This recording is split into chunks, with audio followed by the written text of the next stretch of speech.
vikubwa ndio maana tukamchukua baba. Kwa hiyo huyu ni bora kuliko wote wale ambao unawahi kuona. Mpaka Benchika anamzidi huyu. Huyu meneja kaka. Tafadhali bwana Babedi. Benchika ulituambiaje hapa bwana? Na kila mtu ni bora kwa wakati wake.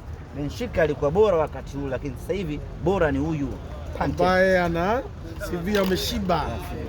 Kazi yake ni kusimamia wachezaji, baba. Kusimamia mipango yote ya timu.